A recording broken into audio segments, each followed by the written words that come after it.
Boa noite, meus irmãos, graça e paz.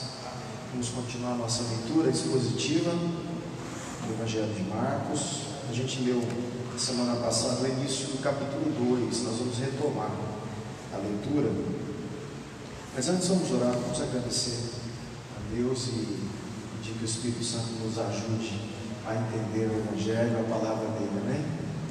Pai, nós te agradecemos pela vida mais uma vez, pelas tuas misericórdias, pela sua graça, o seu favor que se estende sobre nós a cada dia, as misericórdias que são a causa de não sermos consumidos, Pai.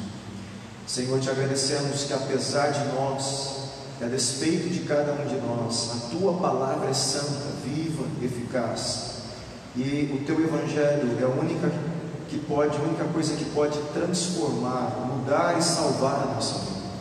E a ti a nossa gratidão, porque o Evangelho nos alcançou, a pessoa e a obra do Cristo nos salvou.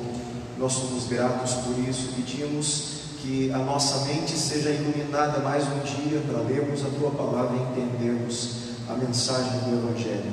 Que em todo o seu nome seja glorificado, Pai, em nome de Jesus, amém. Vamos lá, Marcos capítulo 2. Vamos ler novamente aí, do versículo 1 ao 12, e eu volto comentando como a gente tem feito, tá bom? Versículo 1. Deixa eu só, antes de ler, deixa eu só retomar o que nós vamos falar agora. Lembra que até agora, Marcos está apresentando Jesus como o Messias, o Filho de Deus, e algumas coisas aconteceram para provar isso. Lembra que o céu se abriu? Lembra? O céu se abriu.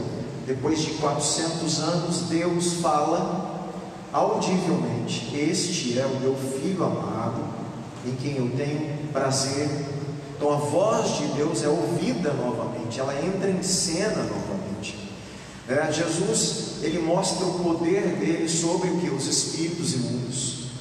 Certo? Então o ensinamento é acontecido, ele cura muitas pessoas, uma multidão começa agora a correr atrás de Jesus. Então há uma aceitação da multidão do que Jesus está fazendo. Mas por quê? Porque ela está sendo beneficiada, tá? Então enquanto a multidão está sendo beneficiada pelo ministério de Jesus, existe uma multidão atrás de Jesus. Só que nós vemos que a multidão, ela, com a leitura do Evangelho, ela não pegou a essência da mensagem de Cristo. E lá no final do livro nós vamos ver a multidão crucificando Jesus junto com os líderes religiosos. Mas por enquanto Jesus é uma pessoa popular. A popularidade de Jesus está aumentando cada vez mais. E ele não mais tem aquela facilidade de entrar nas cidades e ficar ali, porque muita gente chega a comprimir. Tem algumas palavras que dizem assim, que chega, a apertar, esmagar Jesus, e ele tem que fugir para poder conseguir falar com a multidão. Então existe uma popularidade muito grande crescendo sobre a vida de Jesus. Só que nesse momento nós vamos ver um contraponto. Os líderes judaicos, da religião judaica, os mestres da lei, os religiosos, fariseus, eles começam a se incomodar com algumas posturas de Jesus. Eles começam a se incomodar com algumas coisas que ele está fazendo. E aí então nós temos o que eu disse semana passada, 5 episódios que trazem uma resistência dos líderes à pessoa e à obra de Jesus, que a gente vai começar vendo a partir agora do versículo 1. Então vamos lá. Poucos dias depois, tendo Jesus entrado novamente em Cafarnaum, o povo ouviu falar que ele estava em casa. Então muita gente se reuniu ali, de forma que não havia lugar nem junto à porta, e ele lhes pregava a palavra. Então lembra? Uma casa, muita gente. Então não tinha por onde se achegar a Jesus. Jesus estava fazendo o quê? Pregando a palavra. Ele está falando sempre sobre o reino de Deus. Essa é a mensagem de Jesus: o arrependimento, é chegado o reino de Deus, chegou o momento, essa é a hora. A gente comentou isso, né, um pouquinho as outras vezes. 3, vieram alguns homens trazendo-lhe um paralítico, carregado por 4 deles. Não podendo levá-lo até Jesus por causa da multidão, removeram parte da cobertura do lugar onde Jesus estava, e pela abertura do teto baixaram a maca em que estava deitado o paralítico. Isso aqui eu notei a semana passada, né? Vendo a fé que eles tinham. Então Jesus, né? Aqui é interessante, Marcos fala que Jesus viu a fé que eles tinham. Nós temos que lembrar, e a gente vai comentar de novo, toda fé no entendimento bíblico, ela tem fruto. É óbvio que Jesus não conseguia ver, ninguém consegue ver, eu não consigo ver a fé que você tem no sentido subjetivo, na sua cabeça, não consigo. Então o que Jesus vê? Obras, coisas que eles fizeram que mostram a grandeza da fé que eles estavam tendo. Então Jesus viu a fé que eles tinham. Óbvio que como que eles viram? Pelo esforço de abrir, levar o paralítico para o telhado, abrir um espaço. Lembra que na época, gente, a construção, né, das casas é totalmente diferente do tipo de construção que nós temos. Então isso aqui a gente fala assim na nossa casa, que esquisito, aumentar no teto. Hoje, na nossa tipo de casa, né, com fogo, laje, que seja, nós não temos essa possibilidade.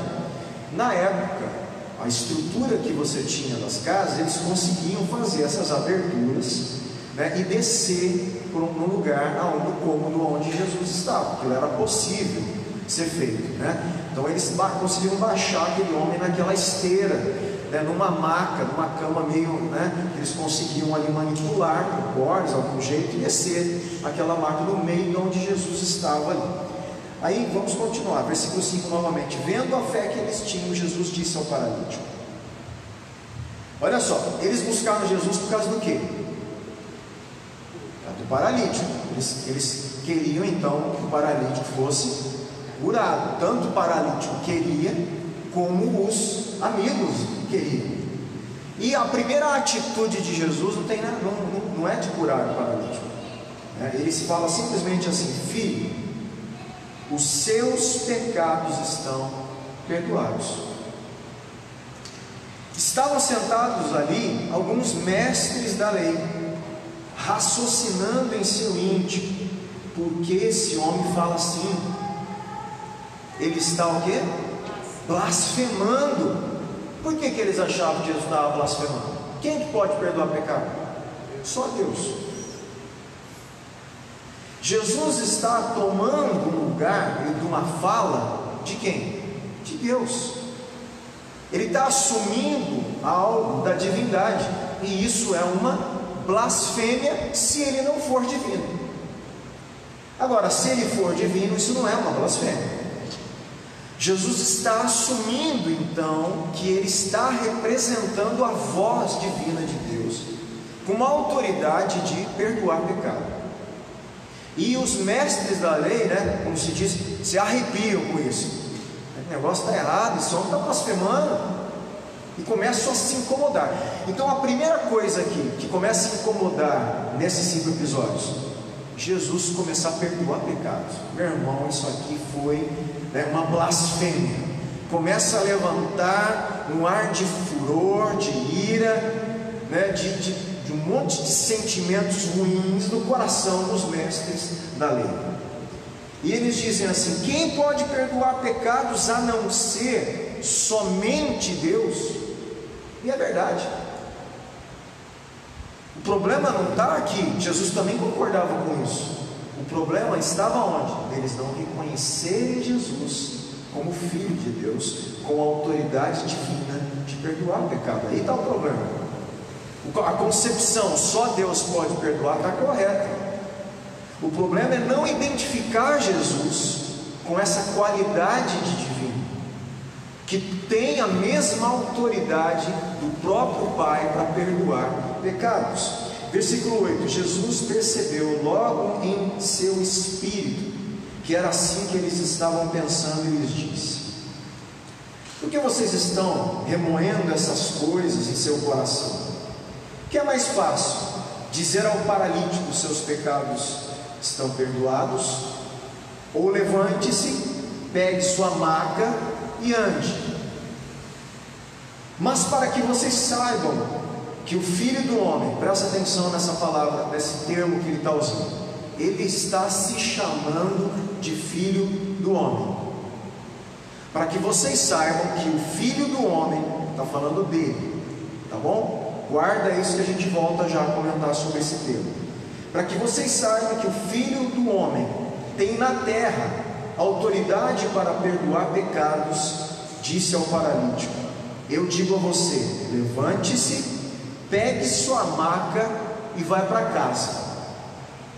Ele se levantou, pegou a maca e saiu à vista de todos, que atônitos glorificaram a Deus, dizendo: nunca vimos nada igual. Então Marcos, ele continua mostrando o que mesmo? Qual que é o propósito de Marcos?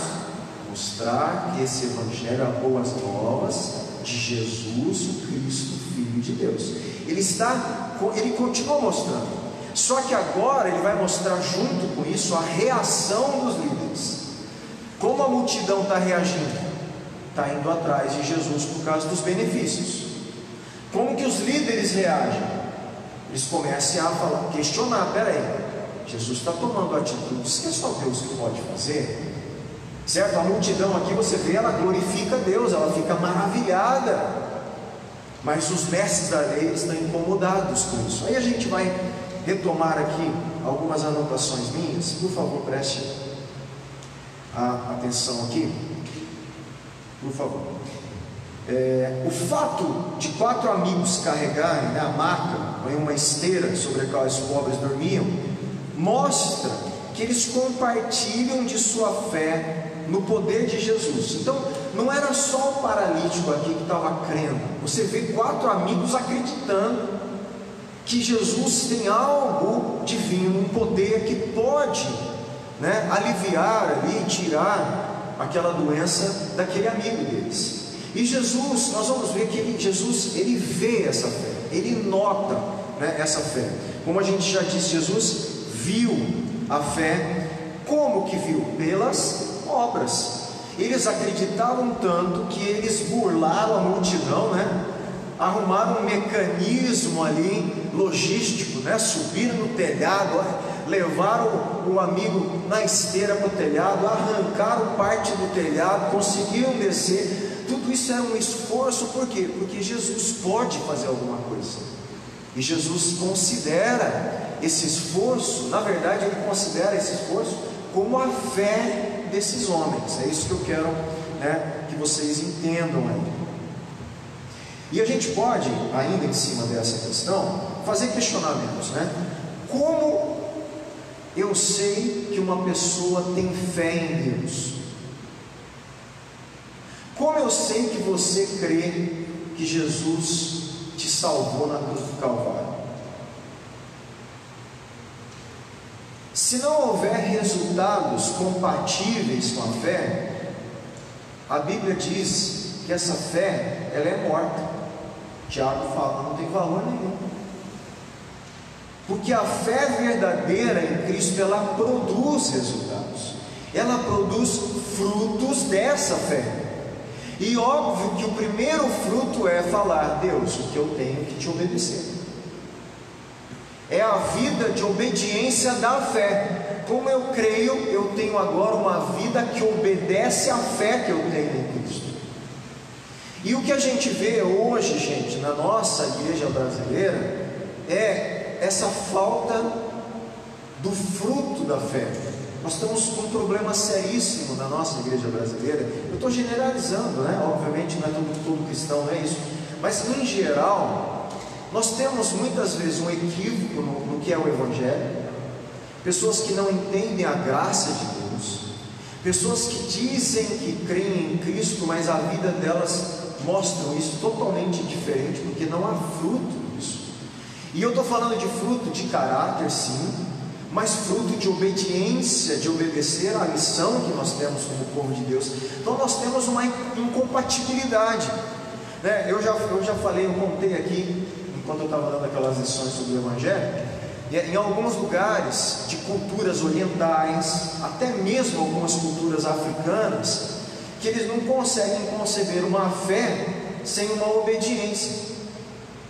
Então, peraí, né? Você fala assim, por exemplo, lá nos coreanos, como eu tenho falado, para eles não conseguem entender que tem um crente que fala que crê em Jesus e que não prega o Evangelho.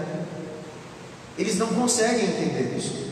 Por quê? Porque se você aceitou Jesus, você tem um mandamento de pregar o Evangelho e fazer discípulos. Isso não é uma escolha, é um mandamento.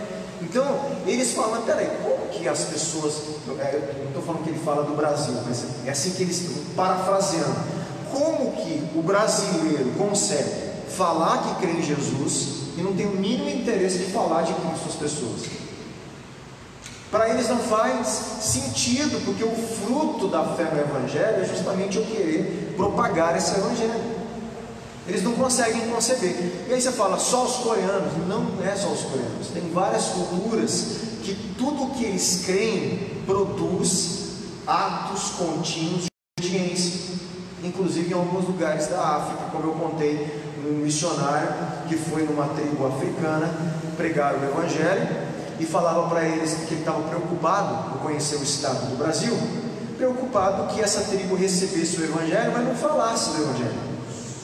Aí eles aceitaram a Cristo, a obra de Cristo, e o missionário falava, olha, agora, né, vocês precisam falar isso, ensinar isso aos vizinhos, familiares, né? E os da tribo ficavam olhando assim, meio achando esquisito, né? Que o missionário insistiu, até que o missionário percebeu no rosto que não estava muito legal, e falou, mas peraí, o que está acontecendo? Por que vocês, nossa, eu estou percebendo que você, né, o rosto de vocês assim, vocês estão meio esquisitos? Ele falou assim, missionário, é porque a gente não está entendendo o que você está falando. Não estão entendendo que você está repetindo a mesma coisa, que todo mundo vai fazer isso sem você falar. Se eu estou crendo em Cristo, é óbvio que nós vamos falar de Cristo. Nós não estamos entendendo por que você está repetindo isso para a gente. Aí ele contou, sabe o que é? Porque lá no Brasil as pessoas conseguem falar que acreditam em Cristo e não pregar o Evangelho. Não, mas isso não existe. Existe, só ir para o Brasil. Então, o que nós temos que entender? Que a fé verdadeira, ela produz frutos de fé, que podem ser vistos, que a gente consegue olhar e falar, olha a fé daquela pessoa. Tanto no ser, porque aí você tem frutos qualitativos da vida cristã, que é uma questão do caráter cristão que vai sendo formado e gerado, quanto a obra da obediência do mandamento. Então você tem essas duas coisas que precisam andar juntos com a fé que nós falamos, né, que temos em Cristo. Então nós temos, como igreja brasileira, lembra que eu não estou acusando ninguém aqui, certo? Não é meu papel acusar.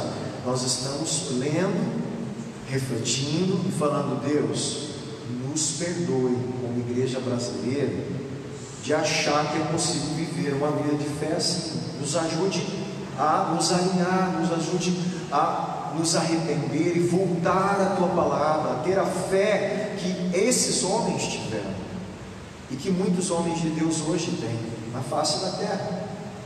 Tá? Então, eu gostaria que a gente sempre refletisse. Nós vamos, em outras oportunidades, fazer isso novamente, né? Aqui então, quando ele perdoa o pecado, eu gostaria de ler, abre a Bíblia comigo, volta lá em Jeremias 31. Jeremias, capítulo 31.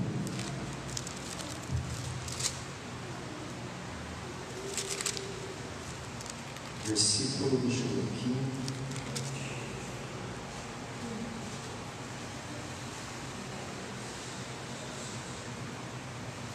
(34).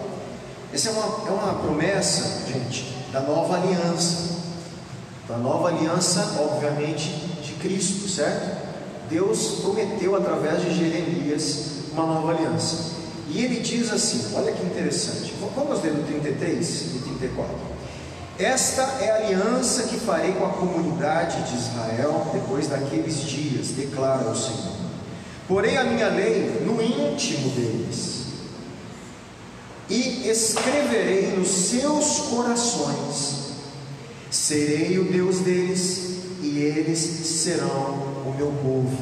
Aí no 34 Deus fala: ninguém mais ensinará ao seu próximo, nem ao seu irmão, dizendo: conheça o Senhor, porque todos eles me conhecerão, desde o menor até o maior. Olha que Deus vai fazer isso através de todo o reinado de Cristo implantado. Aí ele fala assim: porque eu lhes perdoarei a maldade e não me lembrarei mais dos seus pecados. Então os judeus, eles conhecem essas profecias, os mestres das leis sabem dessa promessa, sabem que quem prometeu perdoar o pecado foi Deus, tirar a maldade foi Deus. E de repente tem um homem, Jesus de Nazaré, filho do carpinteiro lá, não é assim que na cabeça deles funcionava? Jesus de Nazaré, filho do carpinteiro, começa a dizer que perdoa pecado. Quem ele pensa que é? Blasfêmia! Esse é o grito deles. Mas o que eles não estão entendendo é que Jesus é o cumprimento dessa profecia.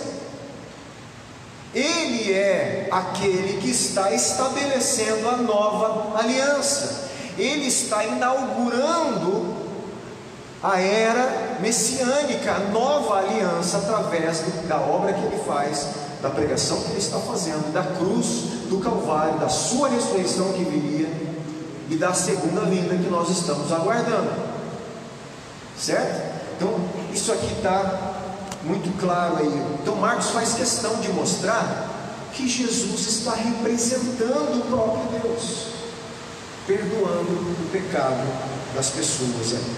Vamos retomar. Lá no versículo 10, como eu disse, vamos ver, versículo, deixa eu ver se é o 10 mesmo, isso, 10, mas para que vocês saibam que o Filho do Homem tem na terra autoridade para perdoar pecados. Esse termo, Filho do Homem, é um termo usado várias vezes nos Evangelhos, e a gente tem que entender que ele também é um termo messiânico, ele também é um termo daquele prometido por Deus, que iria estabelecer um reino eterno. Então Jesus usa, se você pegar na sua casa, se quiser anotar aí, Daniel 7, Daniel 9, vai falar exatamente do Filho do Homem, que vai voltar nas nuvens para reinar. O que Jesus está fazendo? Ele está assumindo que ele é o Filho do Homem. Apesar desse texto, desse termo, Filho do Homem, ser usado também para os profetas, alguns profetas, em outros ele é usado para o Messias. Então fica aquela dúvida, Jesus deixa aquela dúvida na cabeça dos fariseus e dos mestres da lei. Ele está falando que ele é Filho do Homem porque ele está se considerando só mais um profeta, um homem de Deus, ou ele está falando que ele é o Filho do Homem lá de Daniel, que vai voltar sobre as nuvens?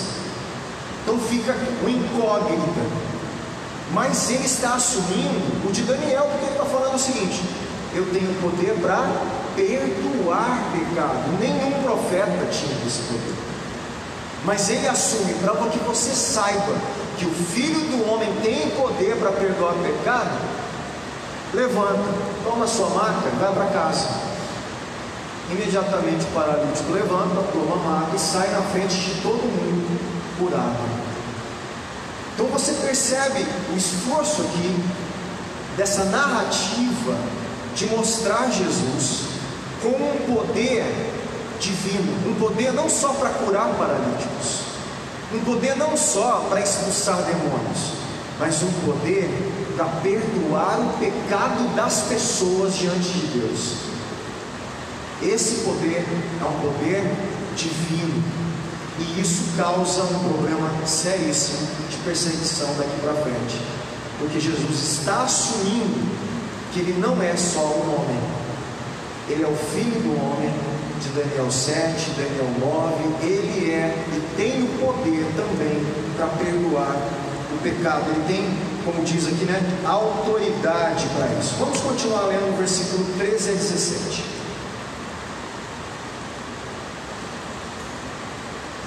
Esse texto aqui você vai ver Jesus chamando um coletor de imposto.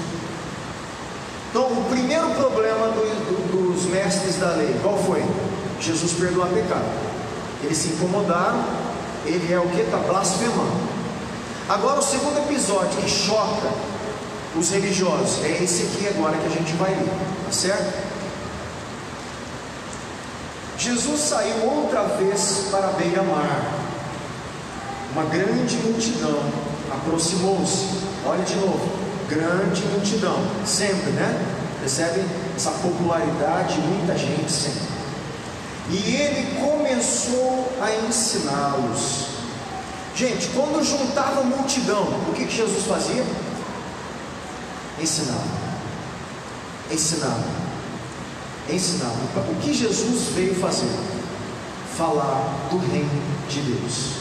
Ensinar sobre o reino de Deus, sobre o tempo chegado, sobre a nova aliança chegando, sobre ele cumprindo todas as obras que Deus profetizou e os profetas. Ensinar sobre ele mesmo, que é aquele que está inaugurando o reino de Deus na terra. 14. Passando por ali, viu Levi, filho de Alfeu, sentado na coletoria, e disse: siga-me. Levi levantou-se e o seguiu. Durante uma refeição na casa de Levi, muitos publicanos e pecadores estavam comendo com Jesus e seus discípulos, pois havia muitos que o seguiam. Quando os mestres da lei, que eram fariseus, o viram comendo com pecadores e publicanos, perguntaram aos discípulos de Jesus: por que ele come, com o publicano, com os coletores de impostos e os pecadores? Ouvindo isso, Jesus lhes disse: não são os que têm saúde que precisam de médicos, mas sim os doentes. Eu não vim para chamar justos, mas pecadores. Gente, só nessa frase aqui nós temos que entender o seguinte: só é salvo pelo Evangelho pecador. Preste atenção no que eu estou falando.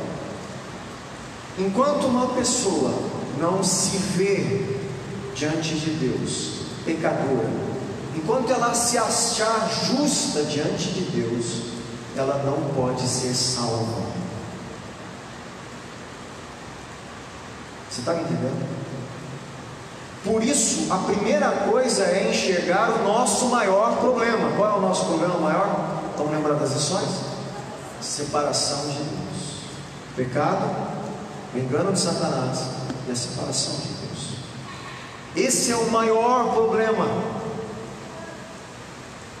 Enquanto as pessoas não enxergarem isso, não há salvação. Enquanto os fariseus se achavam justos, não há salvação para eles. À medida que alguém se via injusto, havia a possibilidade do Evangelho salvar as pessoas. E é interessante, eu fui essa semana visitar uma família de um amigo meu que pediu, que está passando dificuldades familiares, várias dificuldades familiares. E obviamente eu aproveitei para falar um pouquinho do Evangelho, ouvir os problemas, situações difíceis, orei por eles. Mas teve uma fala que me surpreendeu.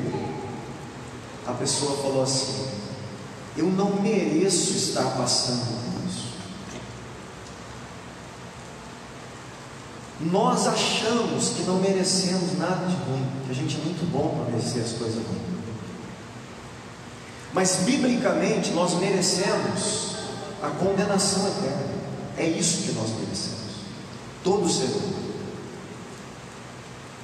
E eu tive a oportunidade de falar, sem ofendê-los, mas mostrar para eles: olha, eu vou orar pelo problema de vocês, eu creio que Deus pode ajudar vocês, mas eu gostaria de lembrar vocês que o maior problema do ser humano é que ele está separado de Deus, em pecado.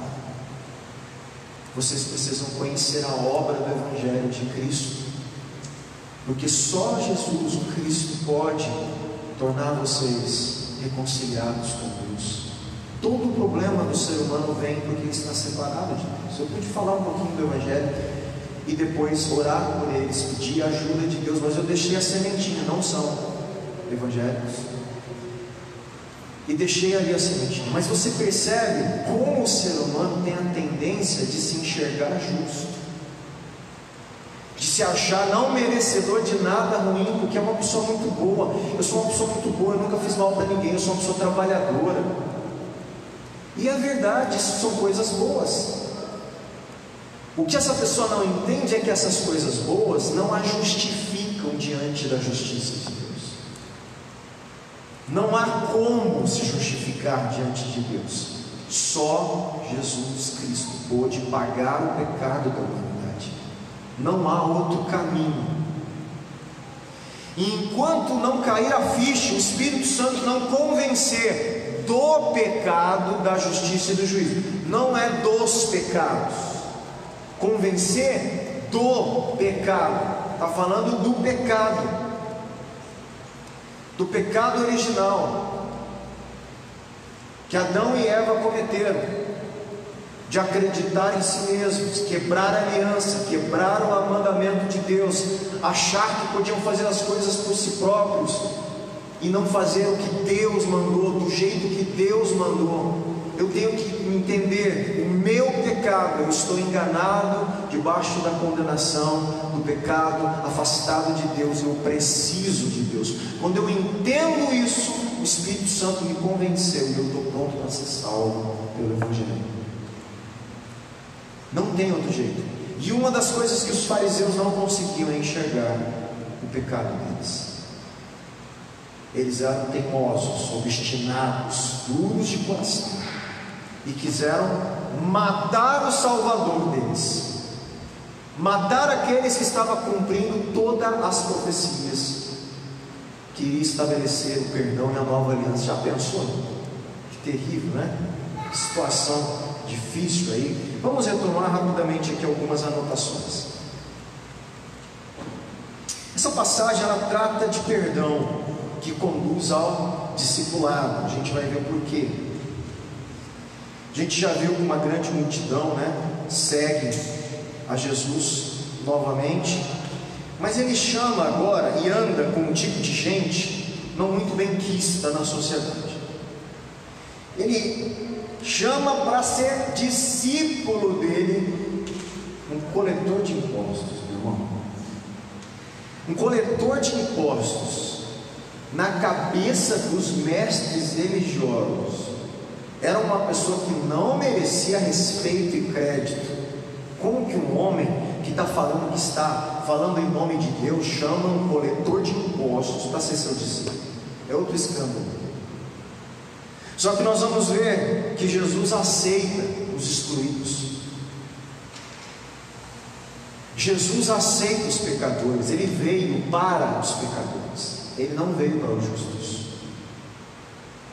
E isso é um grande ensino, o chamado de Levi, e comer na casa deles, dos pecadores, lugar que os fariseus e os escribas não podiam nem imaginar em pisar, porque era tudo imundo para eles. Jesus estava entrando num lugar imundo, cerimonialmente imundo, moralmente imundo, era um negócio absurdo Jesus ir lá comer, partilhar da vida com gente imunda, excluída, gente que não tem nada a ver com Deus. Essa é a visão dos religiosos. E Jesus vem, sabe para quem? Para os pecadores. Por quê? Os sãos não precisam de médico. Essa é a parábola, né? A metáfora que ele usa. Quem precisa de médico são os enfermos. É óbvio que ele está falando que ele é o médico que cura a vida, ele não cura físico, ele está curando a existência do ser humano, que está caído, deplorável no pecado. Todos estão assim, mas os fariseus não se viam assim. Se viam santos, mais do que os outros. Mas Jesus sabia que eles eram tão pecadores quanto a prostituta, o coletor de imposto, os publicanos, que precisavam da graça de Deus para ser salvos também. Nós temos então esse impasse. Eu quero fazer uma observação só, presta atenção. Levi havia concorrido ao cargo de coletor, um pouquinho da cultura da questão do coletor de imposto, e recebido um lugar na aduana, nos arredores de Cafarnaum, talvez na Via Mares, a principal rota comercial que passava pela cidade. Ele arrecadava impostos, Levi, impostos indiretos sobre produtos de comercialização, tarifas aduaneiras e outros encargos para Herodes. Então ele era um representante do governo que recebia as taxas necessárias cobradas pelo governo. Então comercializou, igual hoje, né? Tem a taxa, ele ia lá e pegava, botava a mãozinha dele lá e, né? Igual era o leãozinho da época, né? Ia lá e pegava o dinheirinho do comércio, pegava o dinheirinho da aduana, entende? As tarifas ele coletava e ele levava isso para Herodes. Os coletores eram desprezados. Por quê? Porque trabalhavam para os romanos e tinham permissão de cobrar, gente, olha que interessante, qualquer sobretaxa que eles desejassem. Então eles cobravam a taxa que o império pedia e colocavam a taxa que eles queriam para tirar o deles. Então eles roubavam o povo. Então eles não só faziam a função de coletar o imposto que o governo romano exigia dos judeus, mas além disso roubavam o povo judeu que cobravam sobretaxas, extorquiam. Então imagine como o povo gostava deles. E Jesus vai chamar um cara desse para ser discípulo dele. Imagina o que passa na cabeça de um religioso. Não é possível que esse homem não tinha gente melhor para escolher.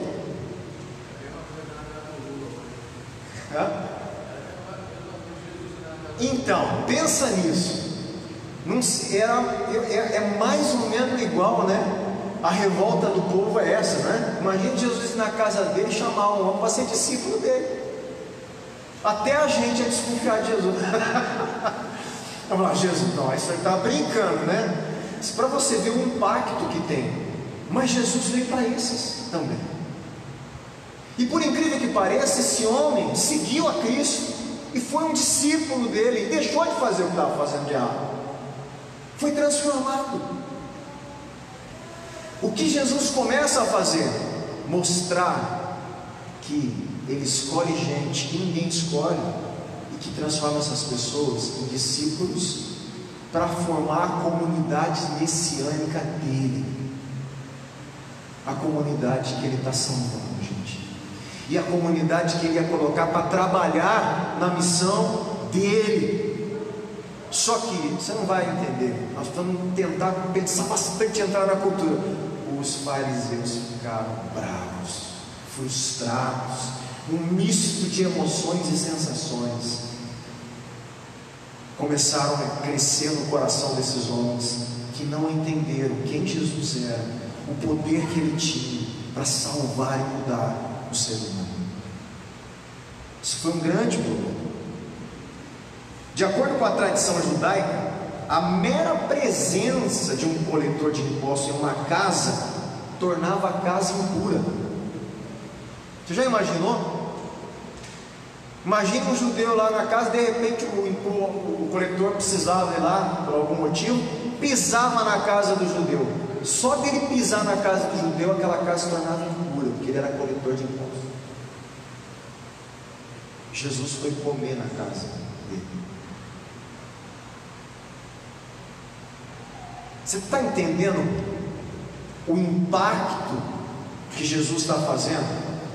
Jesus vai comer na casa desse coletor, que chamou outros amigos coletores e outras espécies de pecadores, tudo impuro, tudo absurdo para os religiosos. Não é possível.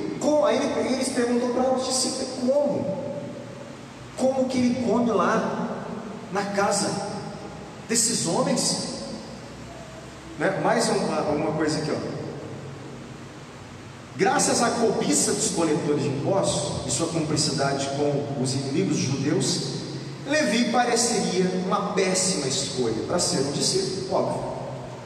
No entanto, é típico de Jesus e de Deus tornar os fracos fortes e aceitar os excluídos. É típico de Jesus fazer isso. Pegar gente que ninguém dá nada e fazer daquela pessoa um representante do reino dele. Uma pessoa que você fala: aquela pessoa não tem condições, e Deus levanta, faz um discípulo, e aquela pessoa transforma vidas. Isso na história é típico, porque enquanto eu achar que eu sou forte para fazer, a glória não é dele, é minha.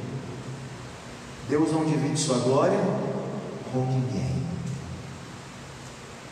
A hora que eu entendo a minha fraqueza, a minha fragilidade, e sei que eu não sou nada, e que é Ele que é tudo em mim, começou a possibilidade dele fazer coisas através das nossas vidas para a glória dele. Entende o que nós estamos falando aqui? E é justamente esse tipo de gente que sabia que eles eram imundos. Levi sabia que ele era considerado imundo, pecador. Ele sabia. E ele sabia que ele era, ele sabia que ele extorquia, ele sabia os erros dele, ele sabia de tudo. E de repente esse homem, procurado pela multidão, chama ele para eu seguir ele, eu vou atrás dele. Está me dando um privilégio, deixa eu conhecer esse homem. Ele larga tudo que estava fazendo, provavelmente largou os benefícios financeiros do cargo onde estava, as possibilidades de extorquir para seguir a Jesus.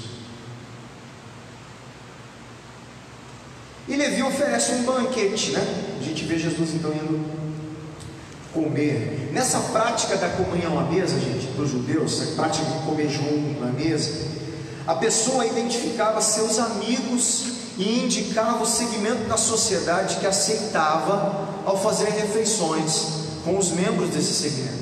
Então vamos supor, se eu chamo fulano de tal na minha casa para comer na minha mesa, eu estou mostrando para a sociedade que tipo de segmento da sociedade eu me identifico. Está entendendo? E aí, o que eles estão lendo? Olha o tipo de gente que Jesus está se identificando. Olha o tipo de gente que Jesus está comendo na mesa. Então isso era forte, isso não cabia na cabeça dessas pessoas. Jesus então se alinha a pecadores desprezados. Exatamente isso que Jesus está fazendo. A comunhão à mesa com pessoas rejeitadas pelo restante da sociedade é uma das características distintivas de Jesus. Ele fez isso em várias situações. Ele foi na casa de Zaqueu, certo? Ele andou com prostitutas, deixava as prostitutas seguirem e andarem com ele, coletores de impostos, pecadores. Então Jesus, ele não tinha esse problema, porque ele sabia que a mensagem dele veio para as pessoas que sabiam que eram pecadoras, fracas, e que precisavam do perdão de Deus, da graça de Deus, da salvação. E todas essas pessoas foram transformadas. Jesus não deixou ninguém igual. Todos foram transformados, a não ser aquele que era o filho da perdição, Judas, que teve que cumprir, né, o destino dele. Os mestres farisaicos, então, ficam extremamente ofendidos, né, com o fato de Jesus comer com essas pessoas aí. Para eles tudo estava errado com essa refeição aqui, tudo estava errado para os fariseus, para os religiosos. O alimento não havia sido devidamente preparado. Lembra que o judeu não comia qualquer tipo de alimento. A preparação do alimento também não podia ser de qualquer forma. Tinha que ser típico da cultura judaica, daquilo que eles entendiam que era santo. Então ali já tinha a refeição, um alimento que eles não consideravam puro.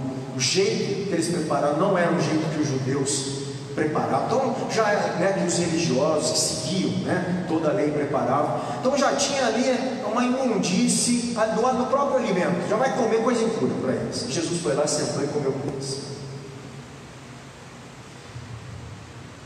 Hoje esse tipo de alimento judaico chamado kosher, você vai encontrar inclusive em supermercado. Eu acho que até, eu já vi aqui em Anápolis algum supermercado, você olha nos potinhos, sempre está escrito lá, kosher. Quer dizer que aquele alimento, um judeu que segue estritamente, né, a ortodoxia judaica, ele pode comer, porque ele foi preparado de acordo com toda a prescrição da cerimônia judaica para a preparação de alimentação. São alimentos kosher. Na época eles não usavam, acho, esse termo, não sei exato, mas era o mesmo tipo de critério para a preparação dos alimentos. O ambiente também não seguia o protocolo, a casa. Jesus tendo comunhão à mesa com pessoas inaceitáveis, e o local, os participantes eram impuros, imundos. Jesus não atentava para essas questões rituais quando conflitavam com o seu ministério do reino aos doentes. Gente, nada disso tinha problema para Jesus, porque ele era a vida, a verdade, o caminho. Ele podia entrar em qualquer lugar de impureza, porque ele era o perdão em pessoa. Ele ia salvar essas pessoas. Enquanto não vemos Jesus assim, nós temos um equívoco muito grande. Jesus é o Messias, o Filho de Deus, que está fazendo a obra do Cristo, o Messias, o Filho de Deus, em cada situação que Marcos está nos apresentando. Mais um pouquinho à frente, no versículo 17, dos médicos, ele fala assim: os que se consideram justos não estão abertos para a realidade do reino, de modo que Jesus dedica tempo àqueles que estão abertos e aceitarão sua presença curadora. Como João Batista, Jesus veio pregar arrependimento e perdão, e ele vai onde as pessoas estão abertas para o Evangelho. Ele vai aonde as pessoas estão abertas para o Evangelho. Ele não foi lá para os fariseus. Os fariseus foram onde ele estava. Ele foi lá onde Levi, foi chamar Levi, entrou na casa de Levi, porque ele sabia que ali eles iriam aceitar o Evangelho, a mensagem que ele tinha. E para a gente concluir esse pedacinho, algumas considerações aqui, lembrando em finais. Não há lugar para o preconceito humano no reino de Deus. Não há lugar, meu irmão. Eu vou pregar o Evangelho só para rico. Está errado. Só para pobre. Está errado. Só para branco. Está errado. Só para preto. Está errado. Só para amarelo. Não existe. Só para mulher. Só para criança. O Evangelho. Não pode haver discriminação. Nós temos que pregar o Evangelho ao ser humano, a toda a criatura. As pessoas precisam do Evangelho. Agora, nós vamos lembrar disso porque em Marcos tem a parábola do semeador. Nós vamos lembrar aquele princípio de quem investir. Os solos, em que Jesus está mostrando já que ele está separando pessoas para investir. Ele não fica gastando tempo com todo mundo, porque tem pessoas que estão se achando justas. Que Jesus vai perder tempo com gente que acha justa? que Jesus vai perder tempo com gente que está com o coração obstinado, não quer ouvir o Evangelho?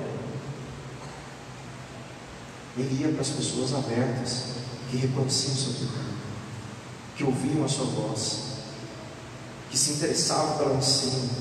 Essas pessoas estavam aptas pelo próprio Deus para receberem a mensagem do Evangelho, a mensagem do arrependimento. Jesus prova isso ao concentrar-se nos excluídos da sociedade, ao demonstrar a aceitação divina a todos os que se achegam a Ele pela fé. O único critério para a salvação é a fé em Cristo. A fé que Ele é o Cristo, que Ele é o Filho de Deus, que Ele é o ungido prometido, que Ele é aquele que perdoa os nossos pecados, que Ele morreu, que Ele ressuscitou. A fé no Cristo. Esse é o único critério para um ser humano ser salvo. Salvo do quê? Do engano de Satanás, do pecado, da separação eterna de Deus. Essa é a nossa salvação. Salvos eternamente. E ela só é possível quando aqueles que se consideram justos se humilham diante de Deus e abrem o coração para Jesus.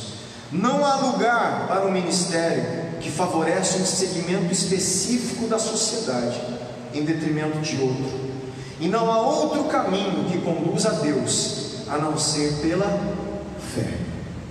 Essa é uma mensagem que a gente pode tirar. Nós estamos no segundo episódio. Primeiro episódio, que eles ficam agoniados com Jesus. Jesus perdoa o pecado de alguém. Segundo episódio, ele está se relacionando com gente excluída, que eles achavam impuros. Depois nós vamos ver, a semana que vem, outros episódios aqui, que isso vai o quê? Vai tomando uma proporção que os líderes vão se agoniando, falando, não é possível, ele está achando que é Deus, está achando que é Deus, perdoando o pecado, está chamando gente condenada e impura, indo comer lá na casa deles, está ferindo o sábado do Senhor, e aí começa. Mas nós vamos ver, gente, o que a gente pode entender, voltando naquela observação. Jesus cumpriu toda a lei, mas não do jeito que os fariseus queriam. Tem uma coisa que os teólogos chamam de espírito da lei, que é o telos. Telos é uma palavra grega para a finalidade final, o objetivo final da lei. Jesus cumpriu todo o motivo central da lei, mas não os rituais todos que os fariseus achavam, e faziam isso como um sepulcro caiado. Faziam as coisas da lei externa e o coração deles estava todo podre por dentro. Era só aparência religiosa.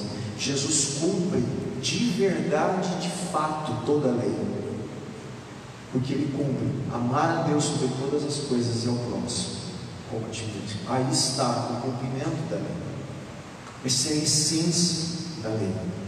Jesus é essa pessoa, é o próprio Cristo, o próprio Filho de Deus encarnado, então, que está inaugurando essa comunidade de discípulos do Messias, que nós chamamos de igreja, povo de Deus, a nação santa, que a gente vai continuar vendo nos próximos estudos aí. Então, guarda aí, a gente para, semana que vem a gente volta no versículo 18, tá ok?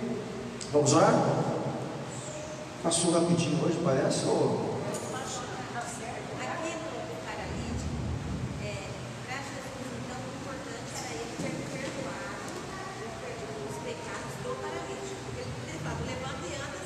Podia.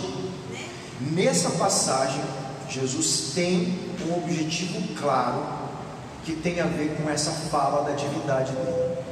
Ele sabia que ele ia chocar. Ele ia chocar pessoas que não acreditavam quem ele era. Então ele sabia disso.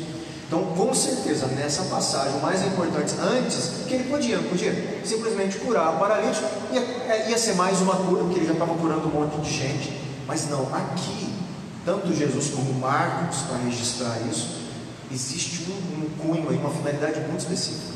Era mostrar já essa natureza divina do Messias. Jesus não é só um homem ungido, Ele é o Filho de Deus ungido, que tem o poder de perdoar o pecado. E esse poder, como nós lemos em Jeremias, só Deus tinha. Só Deus tem. Ele quer só curar, mas ele quer salvar. Exatamente, o maior problema, né, lembrando dos estudos, o maior problema desse paralítico é o pecado. Porque se esse homem morre, a gente tem que lembrar, por mais difícil que seja para a gente, se esse homem paralítico morre com o pecado, ele está separado eternamente de Deus. Se ele morre perdoado, paralítico, ele está eternamente com Deus e curado depois da eternidade. Então agora Jesus aqui fez as duas coisas: perdoou o pecado dele e curou o paralítico. Porque aí os discípulos, ele falou: então, para vocês saberem que o Filho do Homem tem poder para perdoar, porque ele pergunta: o que é mais difícil, perdoar ou curar o paralítico? Você percebe que os fariseus ficam, né? Para que vocês saibam que eu tenho poder, o Filho do Homem tem poder, levanta e anda. Quer dizer, o mesmo poder que me dá autoridade para perdoar, me dá autoridade para levantar esse homem da condição da paralisia dele.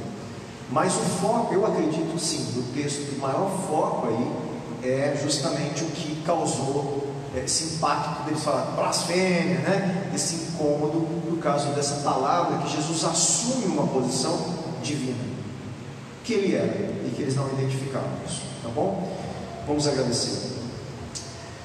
Pai, obrigado pelo Evangelho, obrigado pela sua palavra mais uma vez, obrigado porque quanto mais lemos, mais nossos olhos podem ser abertos, mais podemos ver a nossa condição de necessitados da sua graça, do seu Evangelho e da obra de Cristo. Senhor, tira de nós todo o pensamento e sensação de sermos bons e justos em nós mesmos, mas que possamos ver as nossas feridas, possamos ver a nossa miséria, a nossa necessidade existencial sempre, e que é a sua graça que nos basta, é a sua salvação que nos faz puros, salvos, adotados como filhos teus, sem merecimento, mas por favor que foi estendido a cada um de nós, Pai. Nós te agradecemos de todo o nosso coração, em nome de Jesus. Amém. Amém? Deus abençoe vocês.